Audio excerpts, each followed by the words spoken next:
ମୋ ସ୍ୱାମୀ ପାଇଁ କେହି କଷ୍ଟ ନାହାନ୍ତି, କେହି ମୋତେ ଟଙ୍କାର ସାହାଯ୍ୟ କରିବାକୁ ନାହାନ୍ତି। ଭାରି କଷ୍ଟ, ରାତି ଶୋଇ ହଉନି, ରାତି ବହୁତ ଜୋର ବଥଉଛି। ମେଡିସିନ ଆଣିବାକୁ ଗଲା ବେଳକୁ 400-500 ଟଙ୍କା। ମୁଁ ସେତିକି ରହିଲି ଟିକେ, ସିଏ ମୋର କିଛି ନ କରୁ, ଖାଲି ଟିକେ ଚାଲୁ ବୁଲୁ, ମୋର ଆଉ କିଛି ଦରକାର ନୁହେଁ। ମୋ ନାତି ନାତୁଣୀ ଦେଖିଲି, ମୋ ଝିଅ କି ମୋ ଜ୍ୱାଇଁ କେହି ମୋତେ ସାହାଯ୍ୟ କରିବାର ନାହିଁ। ମୋ ଭଳିଆ କଷ୍ଟ କେହି ପାଇନାହାନ୍ତି। ଆଉ କିଛି ଅଛି କୁହ? गोटे छोटिया बथटे गोटे गोड़े बाहरी परवर्ती समय से बथटा जितेबले भल है अंपटे आउ गोटे जगार पुणी बथटे बाहरला।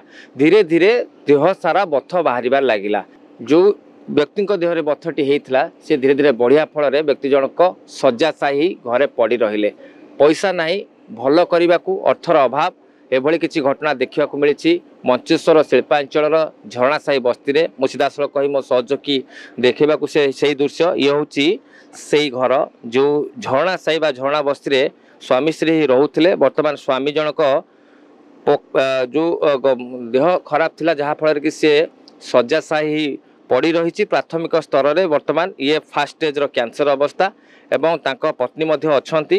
बड़ कथा होछि ओलिए खाइले ओलिए उपास रहउछंती एवं जेतेबेले स्वामीटी घरे पड़ी रही स्त्री जनक केतेबेले का घर को बासन माजिया को जाउछंती, केतेबेले बफेरे खली उठाउछंती। एभली भाबे अति दयनीय अवस्था रे से माने चलुछंती। आमे सीधासळक प्रतिक्रिया नेबा चेष्टा करी मुटे कहि मो सहयोगी देखैबा से घर भीतर दृश्य आपण देखुथिबे जे एभली घरे जने साधारण लोक रहिबा असंभव, किंतु निज भाग्य को आदरी से घरे पड़ी रहिछंती।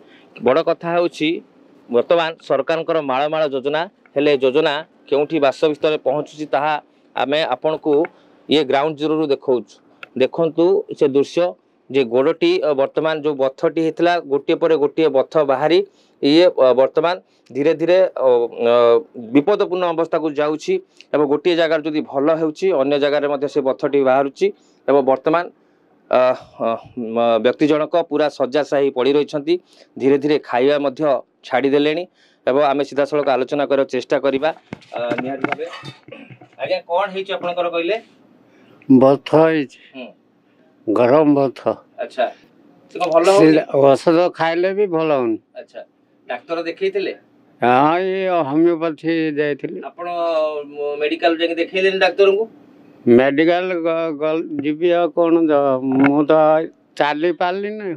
चली पार्ले? हाँ, यहाँ गोड़ जाम हो गला, चली होनी, सीधा होनी। केबे एमती हला?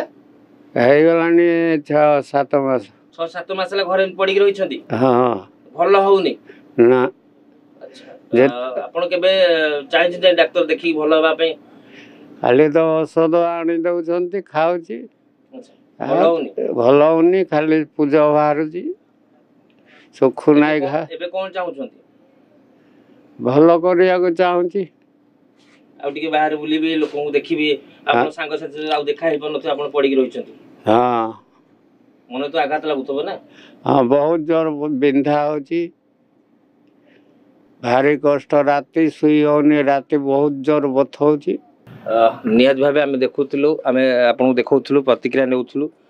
अनेक कष्ट बर्तमान रही गोड़टी जेहेतु फुलिबारे लगी एवं राति सारा बिंधा रोची, शोई पारना ठीक से, खाइबा भी धीरे धीरे छाड़ी देले। आप देखुवे अवस्था मुझे पार्ली जिते औषध ले भी मु प्राइवेट देखे सबू जगह को मुझे देखली, मेडिकल को भी देखे, मेडिकल मुझे पार्ली, मो तो पैसा नहीं, मु ऑटो भड़ा कौटी जी मु इटा बेला माजुची कार जो कहला भाया ना बफी जाऊँगी, बफी रे मु मासिक आनले मो हाथ देवी, दिने खाले दिने नहीं, से भाया मु पड़ी मो छुआ छुटिया मु कौन करी कहना। जदि मो जदि मो पुआ बड़ होता समस्या लड़ी जाए, मु तो लड़ी पारनी, आ कौन करी? असुविधा रहा कौटी, कौन असुविधा रहा? असुविधा मो स्वामी की तो मुझे पार्ली, मेडिकल देखे पार्ली, कौटी मु देखे पार्ली, मु प्राइवेट काम जो अंठा बेला दिने पाइले 4 दिन पाइलिनी काम, से 500 टंका देवे, से आणिकी आम चाउल किणिकी खाऊ, आम तो दे पारनु ताकू। आ को मेडिसिन आने गला बेलू 400-500 टंका, ମୁଁ ସେତିକି ରହିଲି। ଡାକ୍ତରକୁ ଦେଖେଇଥିଲେ କେବେ? ଡାକ୍ତର କଣ କହୁଛନ୍ତି?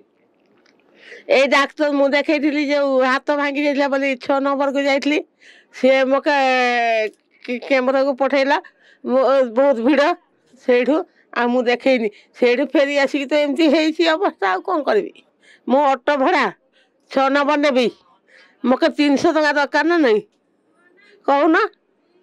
ସାଢ଼େ ମୋ ପାଖରେ ତ 300 ଟଙ୍କା ନାହିଁ, ମୁଁ କେଉଁଠୁ ଆଣିବି? କେଉଁଠୁ ଆଣିକି ଅସୁବିଧାରେ ମୁଁ ଚଳିପାରିବି? କାହାକୁ ମୁଁ ନାତି ମାଗିବି? କେହି ଦେବେନି। ମୁଁ ଏତେ ଅସୁବିଧାରେ ମୁଁ ଏତିକି ବର୍ଷ ରହିଛି।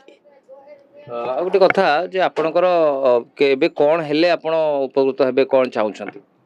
ଏବେ ମୁଁ ଚାହୁଁଛି ମୋ ସ୍ୱାମୀଟା ଭଲ ହେଇଗଲେ ମୁଁ ବହୁତ ବଢ଼ିଆ ସୁନ୍ଦର, ଟିକେ ସିଏ ମୋର କିଛି ନ କରୁ, ଖାଲି ଟିକେ ଚାଲୁ ବୁଲୁ, ମୋର ଆଉ କିଛି ଦରକାର ନୁହେଁ।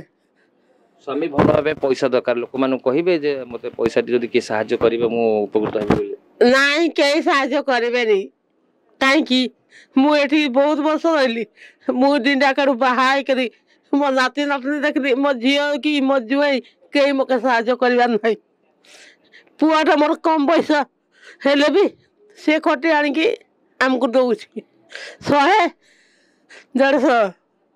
ସେଇଠି ଆମେ ଚଢ଼ୁଛୁ ସ୍ୱାମୀ ସ୍ତ୍ରୀ। ଆମ ଘରେ କବାଟ ନାହିଁ, ଦେଖୁଛନ୍ତି? ଆମେ ଲୁଗା ଖାଞ୍ଚିକରି ଏ ଲୁଗିକି ମୁଁ ରଖିଛି। ମୋ ଭଳିଆ କଷ୍ଟ କେହି ପାଇନାହାନ୍ତି। ଆଉ କିଛି ଅଛି କୁହ ନା? ମୁଁ କହୁଛି ବୋଲି ପୁଅ ତୁମେ ସେଇଟା ଭାବୁଛ?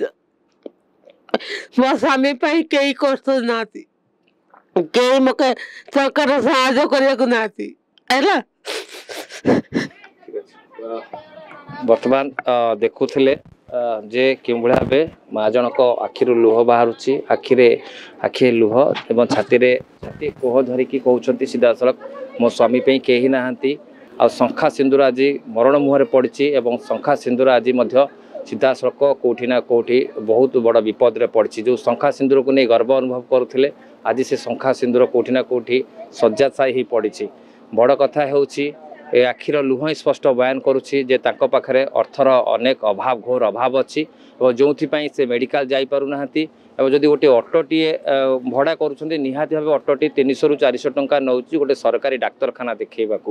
ଏବଂ ସରକାରୀ ଡାକ୍ତରଖାନାରେ ଯେତେବେଳେ ଯାଇ ପହଞ୍ଚୁଛନ୍ତି, ଯେହେତୁ ପାଠ ବହୁତ କମ୍ ପଢ଼ିଛନ୍ତି, ପାଠପଢ଼ା ନାହିଁ ଏବଂ ଅନେକ ଲୋକ ଅନେକ ପ୍ରକାର କଥା କହି ଭୁଆଁ ବୁଲାଉଛନ୍ତି, ଯାହାକି ଶିକାର ହୋଇଛନ୍ତି ଏବଂ ସିଧାସଳଖ ମେଡ଼ିକାଲ ମଧ୍ୟ ଯିବାକୁ ମନା କରୁଛନ୍ତି। ପାଖରେ ଟଙ୍କାଟିଏ ନାହିଁ ଏବଂ ନିଜେ ଯାହା ପର ଦ୍ୱାରେ ବାସନ ମାଜୁଛନ୍ତି ଏବଂ କେତେବେଳେ କୌଣସି ବାହାଘର ବିବାହ ଭୋଜିରେ ମଧ୍ୟ କୌଣସି ଯାଇ ଖଲି ଉଠାଉଛନ୍ତି, ଯାହା ପଇସା ଆଣୁଛନ୍ତି ସେଥିରେ ସ୍ୱାମୀ ସ୍ତ୍ରୀ ନିଜେ ଯାଇ ଚଳୁଛନ୍ତି। ଏବଂ ଆଉ ଗୋଟିଏ କଥା ଦେଖେଇବୁ, ଇଏ ହେଉଛି ସେ ଘର ଦୃଶ୍ୟ। ଦେଖନ୍ତୁ, ତାର ମଧ୍ୟ କବାଟ ନାହିଁ, ପଇସାର ଅଭାବ, ନିଜେ ଚଳିବା ପାଇଁ ସ୍ୱାମୀକି କେଉଁଠି ଭଲ କରିବେ ନା ଭଲ ଘରଟିଏର ସ୍ୱାମୀକି ଗୋଟିଏ ପଟେ ଭଲ କରିବେ ପଇସା ଖର୍ଚ୍ଚ କରି, ନା କବାଟ, ସେ କବାଟ ଆଉ ଝରକା ନାହିଁ ଘରେ, ବହୁତ କଷ୍ଟରେ ଚଳୁଛନ୍ତି। ତ ବଡ଼ କଥା ହେଉଛି ଯଦି ଏ ଖବର ଦେଖି କୌଣସି ବଦାନ୍ୟ ବ୍ୟକ୍ତି ସାହାଯ୍ୟର ହାତ ବଢ଼ାନ୍ତି ବା ସରକାରୀ ସହାୟତା କିଛି ବଢ଼େ, ତାହେଲେ ସେ ବିଶେଷ ଉପକୃତ ହେବେ। ଏବଂ ତାଙ୍କ ପାଖରେ ବର୍ତ୍ତମାନ ପଇସାର ଘୋର ଅଭାବ, ସ୍ୱାମୀକି ଭଲ କରିବା ପାଇଁ ମଧ୍ୟ ମନୋବଳ ରଖିଛନ୍ତି, କିନ୍ତୁ ବଡ଼ କଥା ହେଉଛି ତାଙ୍କ ପାଖରେ ସେଭଳି କିଛି ଟଙ୍କା ନାହିଁ ଭଲ କରିବା ପାଇଁ।